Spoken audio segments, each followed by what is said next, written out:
परमात्मा प्राप्ति के पथ पर परमात्मा कृपा से संयुक्त होकर परमात्मा के सहारे परमात्म तत्व की यात्रा करते जिज्ञासु व्यक्ति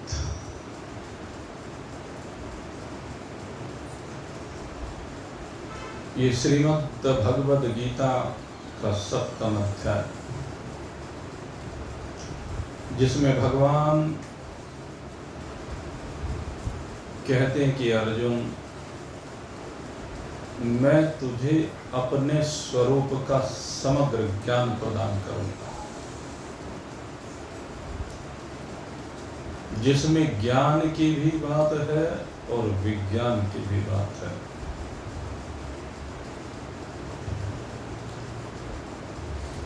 जिसको ज्ञान की पिपासा होती है वो जिज्ञासु कहलाता है। जिसको मुक्ति की अभिलाषा होती है वो मुमुक्षु कहलाता है। और कहते हैं जब जाकर के जिज्ञासा और मुमुक्षुता अपने स्वरूप में लय हो जाती है तो उसको इस ज्ञान के विज्ञान का आनंद कहते हैं। भगवान कहते हैं कि मैं तुझे ज्ञान और विज्ञान दोनों को भली प्रकार से समझाऊंगा। ये ज्ञान योग का जो तत्व है इसमें जानने की प्रधानता है। भक्ति योग की जब चर्चा की जाती है तो उसमें मानने की प्रधानता होती है। भक्ति मानने से होती है, ज्ञान जानने से होती है। लेकिन अब विज्ञान की बात कर रहे हैं भगवान। ये विज्ञान है क्या? भगवान कहते हैं कि ज्ञान से तात्पर्य ये है जो ये जान जाए कि जो ये संसार है, ये जो पंचभूतात्मक संसार है, कि ये भगवान से पैदा होता है। इसका सृजन भगवान करते हैं और आखिर में पालित पोषित होने के बाद ये भगवान में ही लय को प्राप्त हो जाता है। इस जगत के कारणों के भी कारण वो भगवान है। कहते हैं जो इसको जान जाता है वो ज्ञान कहलाता है। ये ज्ञान है भगवान के सृष्टिकर्ता रूप को जानना, भगवान के लयकर्ता रूप को जानना, भगवान के पालनकर्ता रूप को जानना, ये ज्ञान है। और दूसरी बात कही कि जो भी कुछ सर्जन हुआ है, जिस कुछ का भी पालन हो रहा है, जिस प्रकार से भी पालन हो रहा है, और जो सब भगवान में लय हो जाता है। कहते सृष्टि में कहते कोई ऐसी चीज नहीं जिस चीज का भी सृजन भगवान ने किया है, कहते वो सारी की सारी भगवान ही है। सब भगवान से बनना ये ज्ञान है, लेकिन सब कुछ भगवान ही है ये विज्ञान है।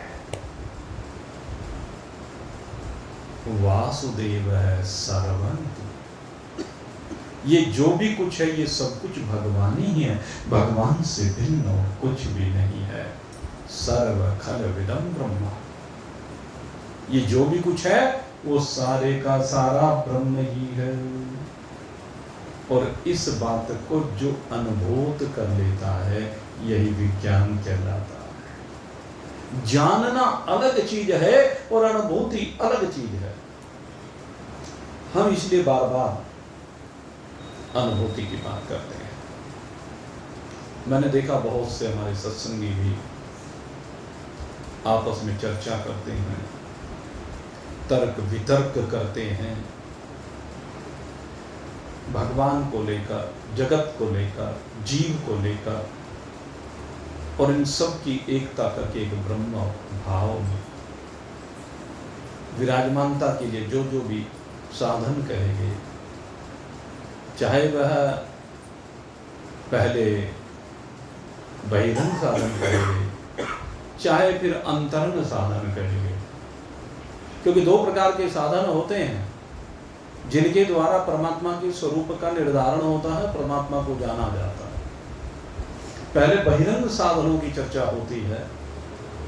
बहिरंग साधनों में सकाम भाव से लेकर के निष्काम भाव की ओर, सगुण उपासना से लेकर के निर्गुण उपासना की ओर, अहंग्रह उपासना की ओर जो ले जाने के भाव हैं, वो सब बहिरंग साधन है। लेकिन ज्ञान की जब बात होती है तो वैराग्य अंतरंग साधनों में माना जाता है। और अंतरंग साधनों में जब चर्चा आती तो श्रवण, मनन, निधिध्यासन, इन तीनों चीज की चर्चा अंतरंग साधनों में की जाती। और श्रवण किसका? श्रवण तो हम बहुत कुछ करते हैं, सारे दिन सुनते ही सुनते रहते हैं, जहां भी जाए वही शब्द हो रहा है, शब्द को सुनने का अवसर मिल रहा है, लेकिन ये श्रवण नहीं कहलाता। श्रवण कौन सा कहलाता है? गोस्वामी जी महाराज महर्षि वाल्मीकि के माध्यम से कहलवाते हैं। श्रवण क्या है? जिनके श्रवण समुद्र समान। श्रवण उन्हें कहते हैं जिनके श्रवण समुद्र के, ये कान जिसको हम कहते हैं, और कान भी गोलक नहीं, इन गोलकों को नहीं कहा गया। कहते हैं वो इस जीव की वो शक्ति जिसके कारण से जितने भी शब्द आते हैं, कौन से शब्द आते हैं? कहते परमात्मा ज्ञान के शब्द, परमात्मा महिमा के शब्द, परमात्मा लीला की कथाएं, उनकी बात कर रही हूं, उन शब्दों की बात की जा रही है। जिनके श्रवण समुद्र समान, जिनके श्रवण समुद्र समान, कथा तुम्हारी सुभग सरिनाना, कथा तुम्हारी सुभग सरिनाना, भरहि निरंतर होहि न पूरे, भरहि निरंतर होहि न पूरे, तिनके ही तुम कह ग्रह रूरे, तिनके ही तुम कह ग्रह रूरे। श्रवण की बात की। कहते हैं भगवान की लीलाओं, भगवान की चर्चाओं, भगवान की महिमा को और भगवान के स्वरूप को सुनते सुनते जिनके कान अघाते नहीं है, कभी भरते नहीं है, कभी तृप्ति का अनुभव नहीं करते हैं, कहते हे प्रभु, जो आपकी कथाओं में इतने रुचिवान हैं, जिनको सदा आपकी महिमा सुनना ही अच्छा लगता है, कहते ये ज्ञान है। यह ज्ञान जब ये सुनने की अभिलाषा ये जीव करे, ये ज्ञान कहलाता है। और इसको सुनते सुनते जब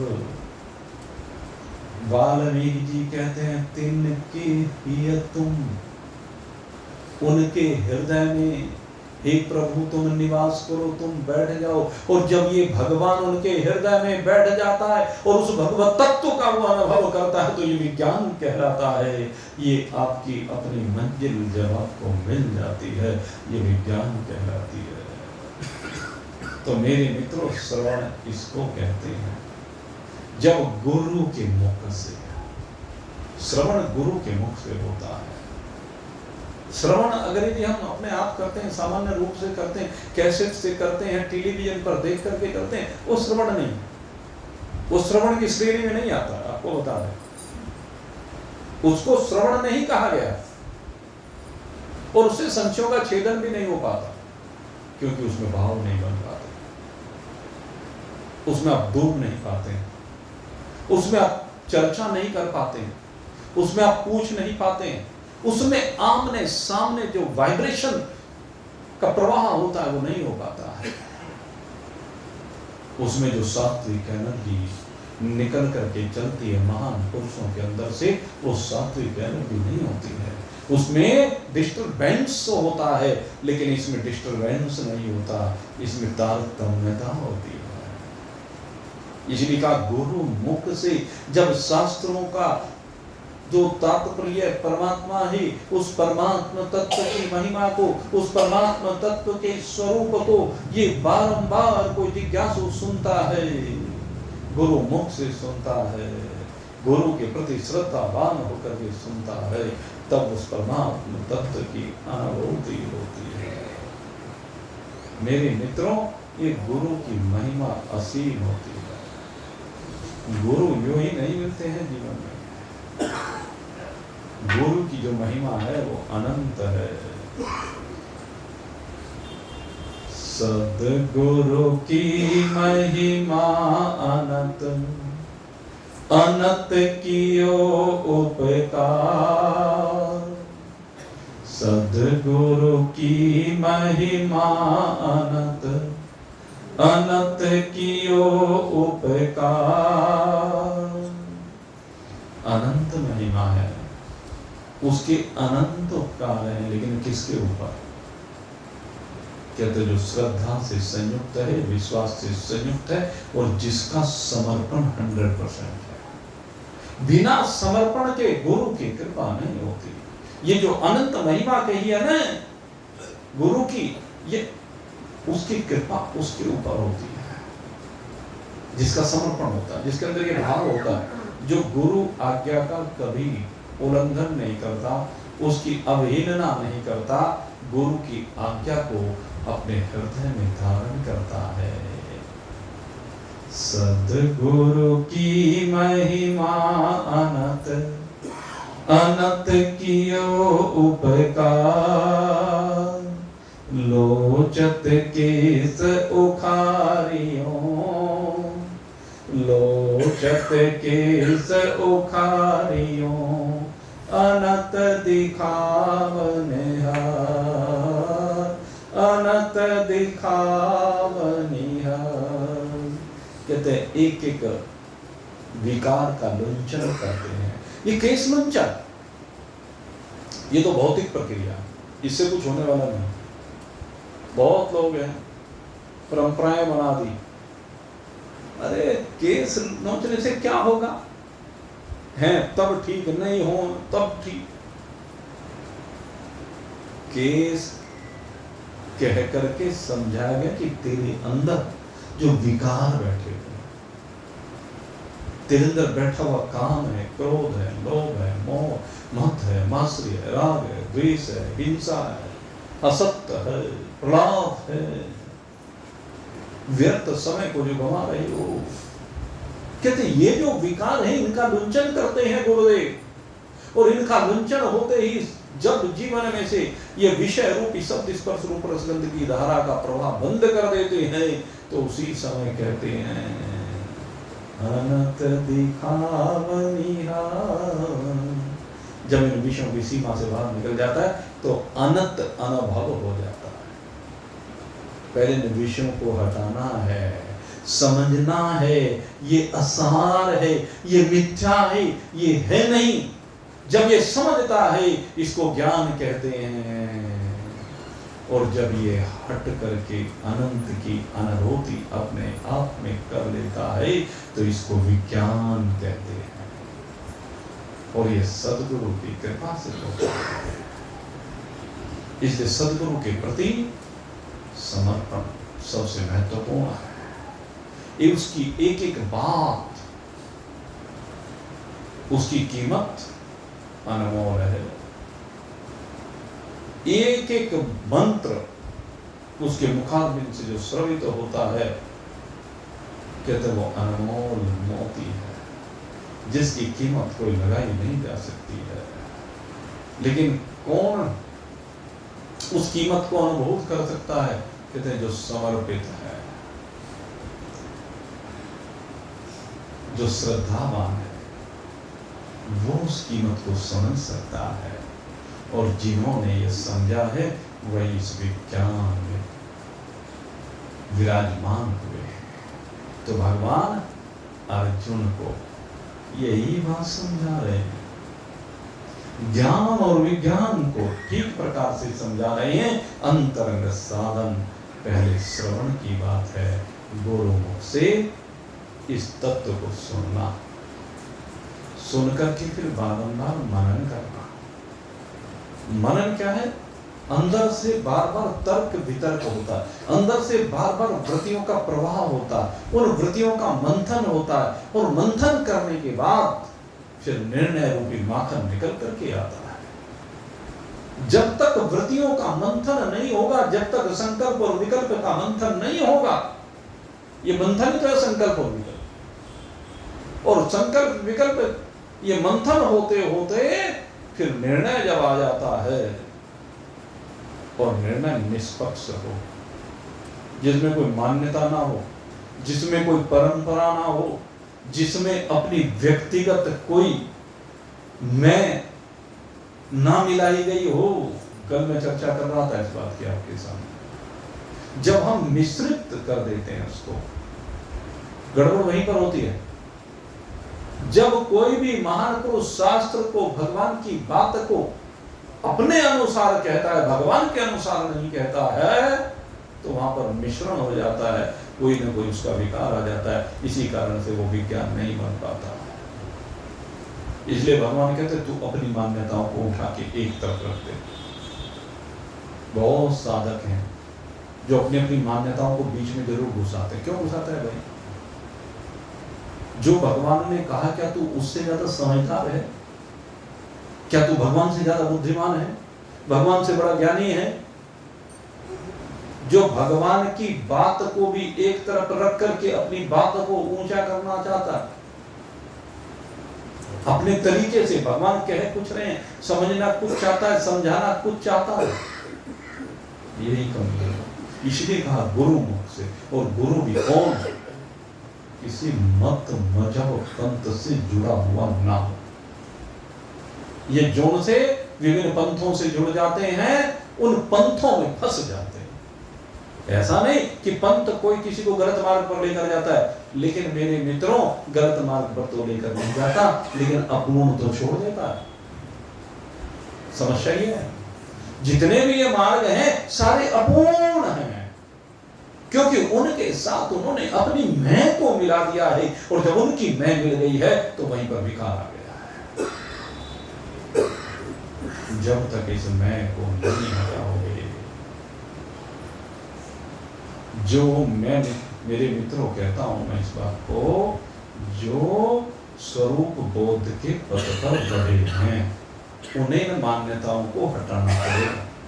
और उन्होंने जो गुरुडम के जो सिस्टम चल रहे हैं, गुरु नहीं गुरु डम, जहां गुरु जी की डम डम बजा रहे हैं, गुरु जी कर रहे हैं। गुरु श्रद्धा है, गुरु तो वह है जो आपको आपके स्वरूप में विराजमान करे, अपने में नहीं। जो अपने में लगाता है वो आपको विकारों से बाहर नहीं निकाल सकता है, वो तो फंसा रहा है। तरह तरह की मान्यताएं, तरह तरह की प्रक्रियाएं, तरह तरह की विधियां, इस स्वरूप बोध के पथ पर ये कोई विधि नहीं, जहां पर पूजा पाठ की समस्त विधियां लय हो जाती है। यही तो बता रहे हैं ज्ञान। जहां पर सब कुछ को परमात्मा में लय कर दिया जाता है, इसी का नाम ज्ञान है, क्योंकि वो सब कुछ परमात्मा रूप हो जाता है। अपनी जितनी भी मान्यताएं हैं, अपने पंथों की जितनी भी मान्यताएं हैं, सबको भगवान ने लय कर दी। जब तक उनको उठाए फिरोगे, अधूरापन लिए फिरोगे और परमात्मा की अनुभूति नहीं हो सकती। अधूरापन इसलिए रहता है। भगवान श्री कृष्ण से बड़ा कौन हो सकता है? इनसे बड़ा गुरु कौन हो सकता है? कृष्णं वंदे जगत गुरु। भगवान स्वयं कह रहे हैं, विज्ञान को स्वयं समझा रहे हैं कि विज्ञान क्या है, और हम फिर भी ना समझना चाहें तो यह हमारी अज्ञानता है, हमारी नासमझी है, हमारी भूल है। इस भूल को जीवन से निकालना है। और जिसको भाई जन्म मरण के चक्र में अभी चक्कर लगाने हैं, उसको अपना भटकाव समाप्त नहीं करना है, तो भाई लगे रहो। लेकिन ये क्लास इसलिए नहीं है। मैं फिर आपको कह रहा था, ये वेदांत की क्लास इसलिए नहीं है। इस वेदांत की क्लास में मान्यताओं की सीमाओं से बाहर निकलना पड़ेगा, क्योंकि हम तो ये चाहते हैं आप में कोई भी अधूरापन लेकर के जो आए हो, आए भले ही अधूरापन लेकर आए हो, लेकिन जब यहाँ से प्रयाण होगा, जब सब कुछ लय होगा, तो वो अधूरेपन के साथ नहीं, वो पूर्णता के साथ होना चाहिए। ओम पूर्णमद पूर्णमिदं पूर्णात् पूर्णमुदच्यते पूर्णस्य पूर्णमादाय पूर्णमेवावशिष्यते। इस पूर्ण से जो ये प्रकट हुआ है, इस सारे पूर्ण को इस पूर्ण परमात्मा में ले करके केवल एक आप पूर्ण रह जाने चाहिए, उसके अतिरिक्त तो कुछ भी रहना नहीं बनता है। और अगर यदि रहना बन रहा है तो समझ लीजिए अधूरापन है, जन्म है, और जन्म है तो मृत्यु है। इसलिए जन्म और मृत्यु के चक्र से बाहर निकलने के लिए आपको पूर्णता में विराजमान होना पड़ेगा। और पूर्णता आती है सब मान्यताओं को उठाकर एक तरफ रख, सारे पंथ एक तरफ रख दो उठाकर के। मैं आपको सत्य कहता हूं, नहीं तो उलझे रहोगे। दो नाव का सवार डूबेगा। जब तक दो नाव में सवार रहोगे ना, डूब जाओगे, क्योंकि वेदांत आपको ऊपर लेकर जाता है और वो पंथ फिर से आपको नीचे ले आते हैं। वेदांत आपको अद्वैत ब्रह्म का उपदेश देता है, अद्वैत ब्रह्म का उपदेश देता है, लेकिन आपके मत आपको फिर से कभी द्वैत में फंसा देते हैं, कभी त्रैत में फंसा देते हैं, कभी जगत जीव और ईश्वर में फंसा देते हैं, कभी जीव और ईश्वर में फंसा देते हैं। लेकिन वेदांत जीव, जगत और ईश्वर तीनों का बाध्य करके आपकी एक ब्रह्म स्वरूपता को आपको दर्शा देता है। ये है विज्ञान। तो भगवान इस विज्ञान की चर्चा कर रहे हैं। आनंद जो मिलेगा वो विज्ञान में मिलेगा, ज्ञान में आनंद नहीं मिलेगा, ये भी बता दो। ज्ञान समझ है, विज्ञान अनुभूति है। ज्ञान रसगुल्ला है, ज्ञान रसगुल्ला है जो सामने रखा हुआ है। सामने रखा हुआ रसगुल्ला है, बता दिया मीठा है, रसदार है, बड़ा स्वादिष्ट है, ये ज्ञान है। लेकिन विज्ञान ये है जब उस रसगुल्ले को पेट में पहुंचा दिया, जिह्वा ने उसका रसास्वादन कर लिया, अनुभूति कर ली कि हाँ रस में है। पहले दूसरे ने कहा कि रस में है, लेकिन अब आपने अनुभूत कर लिया, अब इसमें कोई संशय नहीं रह गया है। रस में है सब संसार लगेगा, जब रस में तू डूबेगा। रस में सब संसार लगेगा, लगेगा, जब रस में तू डूबेगा। इस रस में जब डूबेगा तभी तो रस में लगेगा। जब तक इस रस में डूबेगा ही नहीं तो कैसे रस में लगेगा? जब तो इन विषयों के जहर को रस समझता रहेगा तो मरता रहेगा। इसलिए विषयों के जहर को पीना बंद, अपितु उस विषयों के जहर को अमृत बनाने की कला से, जिसके द्वारा ये विषयों का जहर अमृत बन जाए, उस कला को तेरे को सीखना है। और जब तू उस कला को सीख जाएगा तो मरने से पिंड छूट जाएगा, तो सदा सदा के लिए सार्वभौम सत्य हो जाएगा, अमर हो जाएगा। ये कला विज्ञान कहलाती है, ये है विज्ञान। तो भगवान इस विज्ञान का वर्णन कर रहे हैं, भगवान इस विज्ञान में आपको विराजमान करना चाहते हैं। भगवान कहते हैं मेरे अतिरिक्त और कुछ भी नहीं है। दो चीजें, दो कॉन्सेप्ट होते हैं। पहला जो कॉन्सेप्ट है जिसकी चर्चा बहुत लोग करते हैं, और उस कॉन्सेप्ट में क्या कहा गया है, एवरीथिंग इज हिज। ये पहला कॉन्सेप्ट है कि सब कुछ, जो भी कुछ गो गोचर जहां लगे मन जाए, वो सब का सब परमात्मा का है। कहते हैं ना, ये सारा का सारा माल परमात्मा का है। जैसे आप अपने घर की संपत्ति को कहते हो सारी मेरी है, ऐसे ही क्या कहते हैं, ये सब कुछ परमात्मा का है। कहते हैं अधूरा कॉन्सेप्ट है। कॉन्सेप्ट अच्छा है, विचार अच्छा है, भाव अच्छा है, सब कुछ परमात्मा का मान लेना ये बहुत अच्छी बात है। इस साधक के लिए भगवान के प्रति इससे सुंदर भाव नहीं हो सकता कि प्रभु जो भी कुछ है सो तेरा है, तेरा तुझको अर्पण। कह तो देता है लेकिन अर्पण नहीं करता। क्या लागे मेरा? तो खैर ये जो भाव है ये पहला कॉन्सेप्ट, लेकिन वेदांत दूसरा कॉन्सेप्ट देता है। भक्ति ने पहला कॉन्सेप्ट दिया और ज्ञान ने दूसरा कॉन्सेप्ट दिया। Everything is he. कहते जो कुछ भी है सब कुछ वही है, उसका नहीं वह है। सब कुछ उसका नहीं वही है।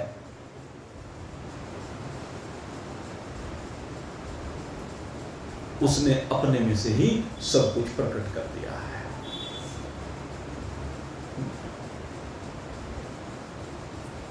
एको हम बहुश्याम है। वेदांत का दर्शन यहीं से प्रारंभ होता है। मैं एक हूं और मैं एक से अनेक रूप में प्रकट हो गया हूं। अब इसको प्रमाणित करना, everything is he, everything is he, इसको प्रमाणित करना है कि सब कुछ ब्रह्म है, ब्रह्म के अतिरिक्त तो कुछ नहीं है। हमें इसको प्रमाणित करना पड़ेगा। रूप चाहे कुछ भी दिखाई दे, संसार में चाहे कुछ भी दिखाई दे, लेकिन उसमें केवल परमात्मा है। जैसे बर्फ भी जल है, भाप भी जल है, और जल तो जल है। तीन रूप हैं। ठोस रूप में बर्फ है, द्रव्य रूप में जल है, गैस रूप में भाप है, लेकिन तीनों एक है कि अलग है? कहने के लिए तीनों भिन्न हैं, लेकिन तीनों टेम्परेचर कम कर देते हैं तो वही जल बर्फ बन जाता है, और टेम्परेचर अधिक कर देते हैं तो वही भाप बन जाता है, वाष्प बन जाता है। यही तो है।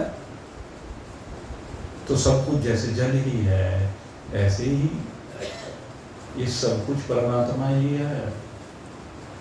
जैसे सारे आभूषण सोना ही है, सोने के अलावा आभूषण कुछ नहीं है, केवल सोना है, ऐसे ही सब कुछ ब्रह्म है। जिस प्रकार से जितने भी वस्त्र हैं संसार में वो सब सूत ही है, सूत से भिन्न कुछ नहीं है। जिस प्रकार से जितने भी बर्तन हैं वो सब मिट्टी ही है, मिट्टी से भिन्न और कुछ भी नहीं है।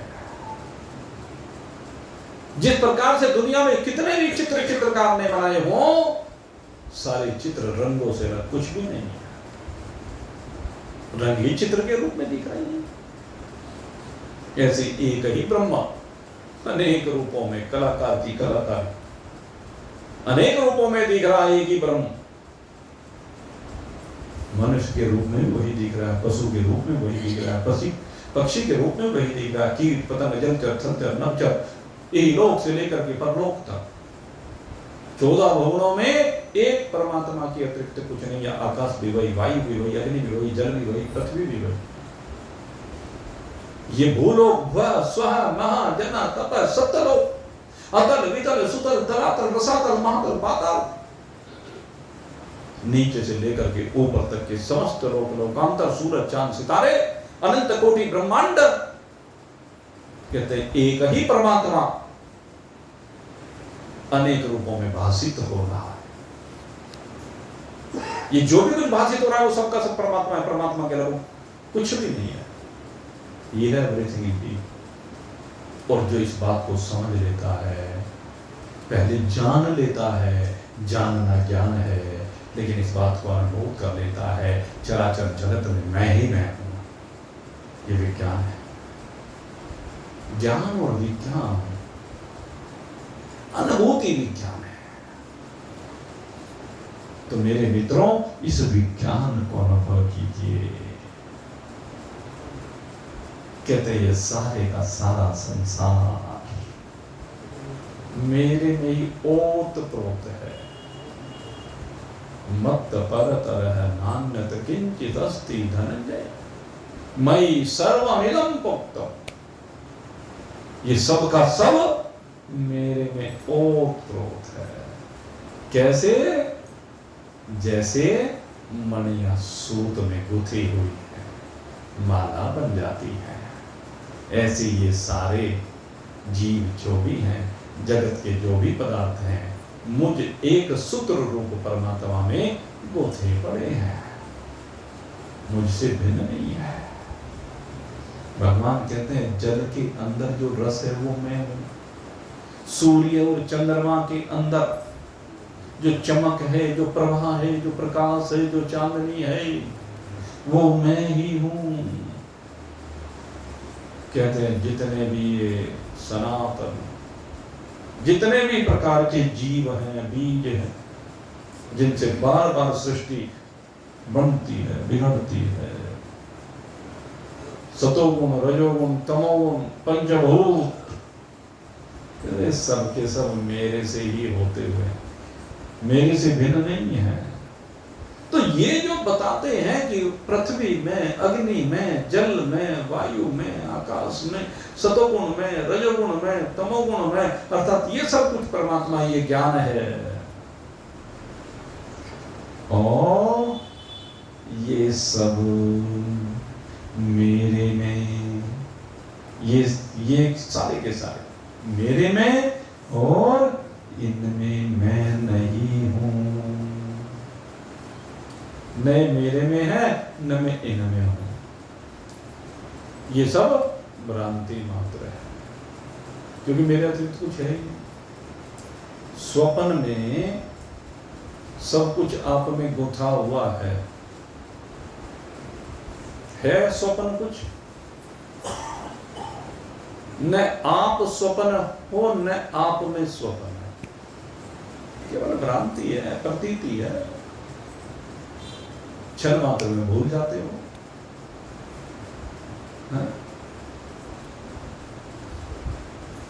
स्वप्न का संसार जागे हानि न लाभ कछु, तुम्ही प्रपंच जीव जान। कहते जो स्वप्न का संसार बनता है, जागने के बाद क्या है? जागने के बाद नथिंग। अब कुछ पूछे क्या क्या था वहां? कुछ नहीं, खेल, केवल खेल। जागे हानि न लाभ। जब कुछ है ही नहीं तो तभी तो लाभानी नहीं है। अगर कुछ हो तो लाभानी हो। जो इसको समझ लेता है वो विज्ञान बन जाता है। अब कहते हैं कि जो इन 3 गुणों की सत्ता को मेरे से अलग मान लेता है वो मोहित हो जाता है, माया में फंस जाता है। और जो ये जानता है कि ये गुण भी भगवान में ही दिखाई दे रहे हैं, भगवान से भिन्न नहीं है, भगवान में लय हो जाते हैं, कहते हैं वो इस गुणों से बनी हुई माया से तार हो जाता है, माया से तर जाता है। भगवान कहते हैं इस संसार में अनेकानेक प्रकार के भक्त होते हैं, अनेकानेक प्रकार से लोग मेरे को मानते हैं, भक्त मानते हैं। अभी आएगा आगे इसमें चतुर्विधा भजन्ते मां। कहते 4 प्रकार के भक्त होते हैं जो मुझे भजते हैं। कौन कौन से होते हैं? आर्त जिज्ञासु अर्थार्थी ज्ञानी चैव भरत ऋषभ। 4 प्रकार के भक्त हैं तो 4 प्रकार के भक्त। लेकिन उन चारों में अगर यदि हम चिंतन करें, अब आर्त की बात करें, आर्त कब बज रहा है, भगवान को कब मान रहा है? जब उस पर कोई विपत्ति आकर के पड़ती है, कोई आपदा आती है, कोई कष्ट आता है, शरीर में आए, परिवार पे आए, धन पर आए, तो वो आर्त होकर के पुकारता है। जैसे उसने पुकारा सरोवर में फंसे हुए गज ने, आर्त होकर के पुकारा। जैसे द्रौपदी ने पुकारा, द्रौपदी तो आर्त है, रो रही है, बचाओ, पुकार दी, तो ये आर्त है। भगवान ने जो कष्ट के आने पर भगवान को पुकारते हैं कष्ट की निवृत्ति के, तो उनका प्रयोजन इतना सा, कहते हैं ये तो भक्त तो हैं वे मेरे, लेकिन उनका प्रयोजन तो बस केवल छोटा सा प्रयोजन है। और उस प्रयोजन की सिद्धि करने के लिए भगवान कहते हैं मैं अभी आ जाता हूं, कोई बात नहीं। गज ने पुकारा तो मैं वैकुंठ से दौड़ा दौड़ा चला आया, नहीं देर की वैकुंठ से पधारे, नहीं देर की द्वारिका से पधारे। जिसने भी पुकारा, अजामिल ने भयभीत होकर के पुकारा, वो भी आरती है, अजामिल भी तो आरती है। आखिरी समय में देखा भयंकर जमदूतों को, उनको देख करके घबरा गया, तो पुकारा बेटे बचाओ, नारायण बचाओ, नारायण बचाओ। चलो उसे बचाने आ गए भगवान। तो भगवान को जो आप भाव से पुकारता है, भगवान उसको बचाने आ जाते हैं, लेकिन उसको ज्ञान नहीं होता। तो ये सोचे कि उसको ज्ञान हो गया, उसकी भगवान में निष्ठा तो बनी होती है, भगवान में श्रद्धा तो होती है, भगवान की पूजा अर्चना तो वो करता है, लेकिन भगवान को तत्व से जान ले ऐसा संभव नहीं।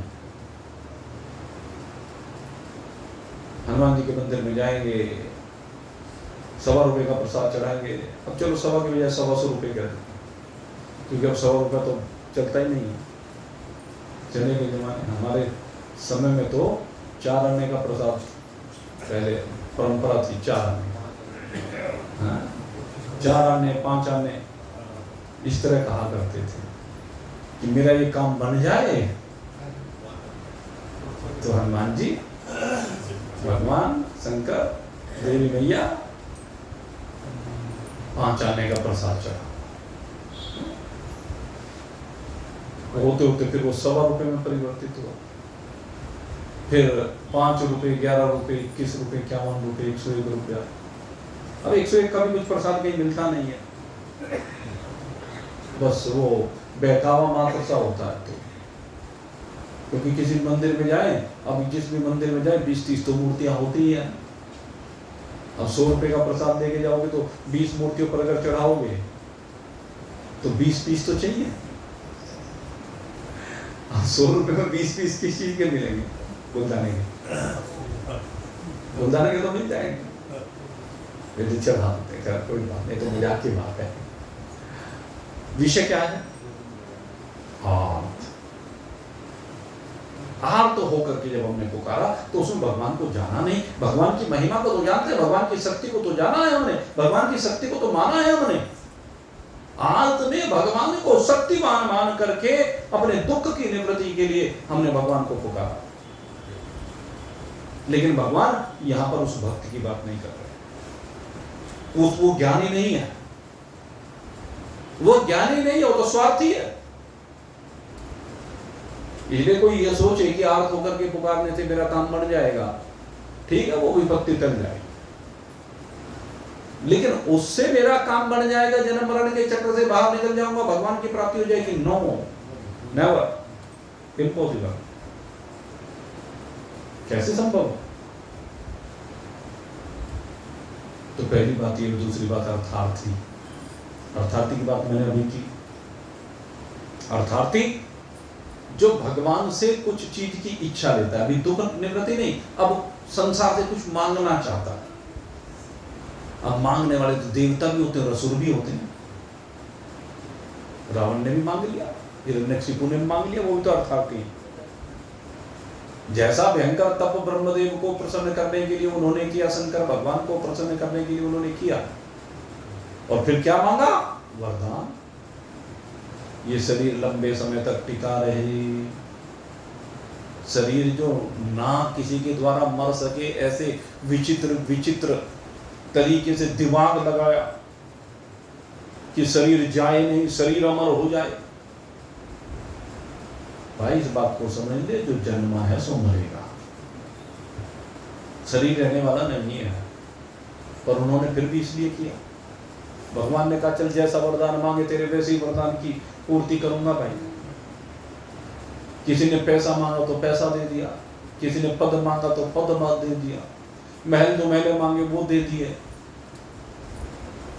किसी ने राज्य मांगा तो राज्य दे दिया, स्वर्ग मांगा तो स्वर्ग दे दिया, और शंभु मुनि ने बेटा मांगा भगवान को तो बेटा बनकर आ गया। लेकिन ये सब अर्थार्थी, ये सब अर्थार्थी हैं। इनमें मनु महाराज को हम उस सीमा में नहीं लाते हैं। मनु महाराज उस सीमा में नहीं, क्योंकि उन्होंने उपासना की बहुत। लेकिन बाकी जो है ये सब, ये जो चाहते हैं, जो भी कुछ चाहता है, भगवान को चाहना अलग चीज है और संसार को चाहना अलग चीज है। इसलिए मैंने कहा मनु महाराज को हम उस सीमा में नहीं लाते, वो अर्थार्थी नहीं।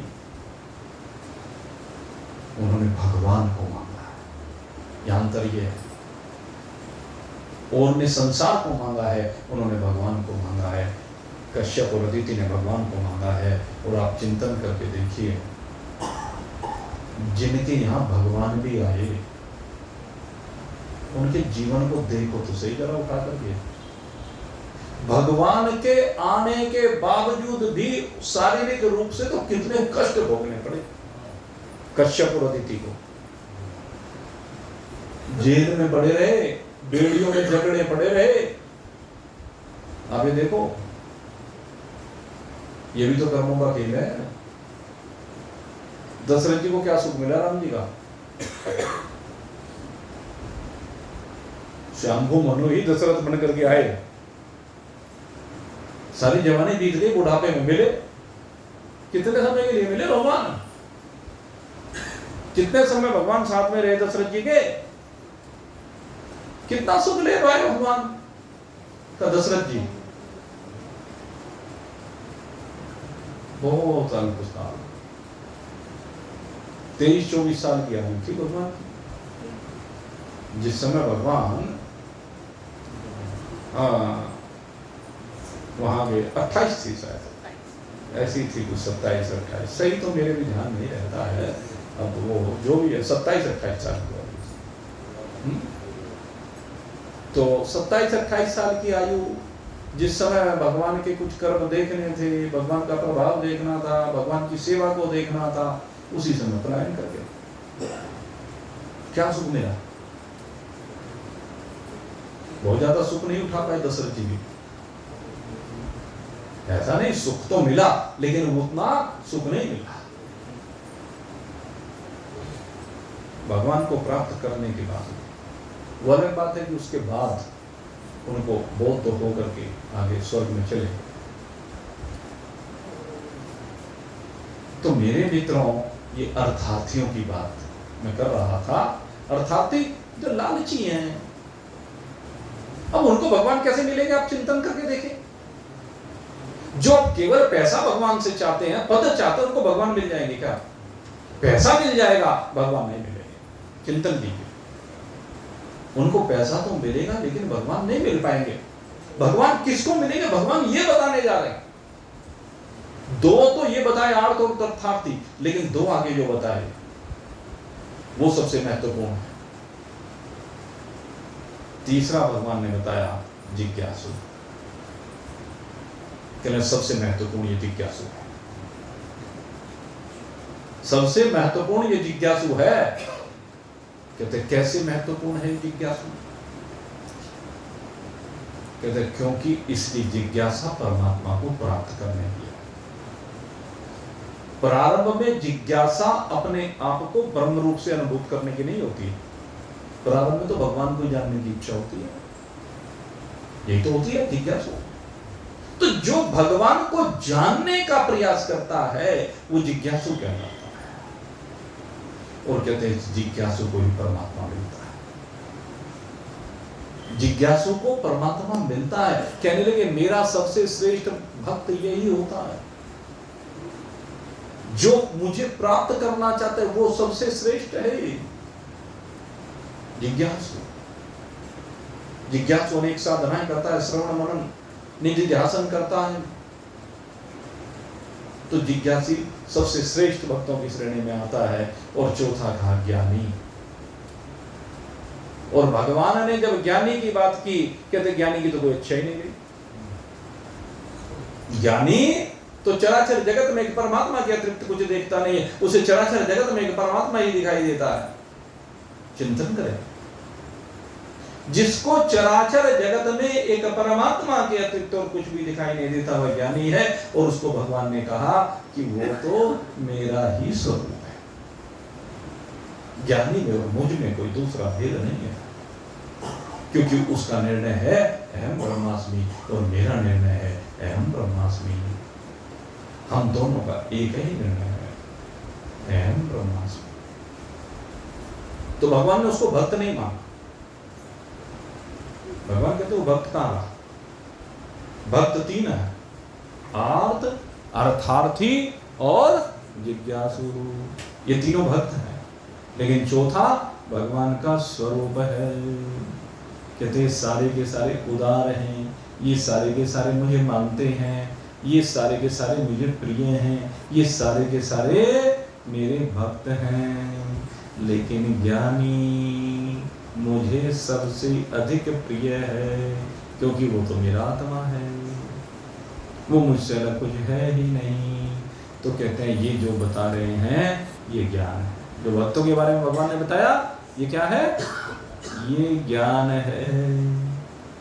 और इस ज्ञान को जानने के बाद जिसको अनुभव हो जाता है, वासुदेवः सर्वम्, ये सब कुछ क्या है? आत्मैव केवलम सर्वम, कि ये सब कुछ केवल एक आत्मा ही है। आत्मा से भिन्न और कुछ भी नहीं है। जो सब कुछ का बाध्य करने के बाद, पंचभूतात्मक आकाश वायु अग्नि जल पृथ्वी से बने हुए प्रपंच का बाध्य करने के बाद, त्रिगुणात्मक प्रकृति का बाध्य करने के बाद क्या कहता है कि केवल और केवल ये ब्रह्म है, ब्रह्म के अतिरिक्त और कुछ भी नहीं है। कहते हैं ये विज्ञान है, जिसका निर्णय हो जाता है। जो चराचर जगत में एक परमात्मा के अतिरिक्त कुछ देखता ही नहीं है। जड़ चेतन जग जीव जत, जड़ चेतन जग जीव जत, सकल राम मैं जान। बंदहु सबके चरण कमल, बंदहु सबके चरण कमल, सदा जोर जुग पान सियावर राम जय जय राम, मेरे प्रभु राम जय जय राम। तो ये विज्ञान है। तो इस विज्ञान को हमें समझना है। विज्ञान आनंद की पराकाष्ठा है। तो इस विज्ञान को आप सब लोग समझिए और इसको समझ करके आनंदमय जीवन को, जीवित जीवन को जिए। यही आप सबके लिए भगवान से कामना है। बोलिए सच्चिदानंद भगवान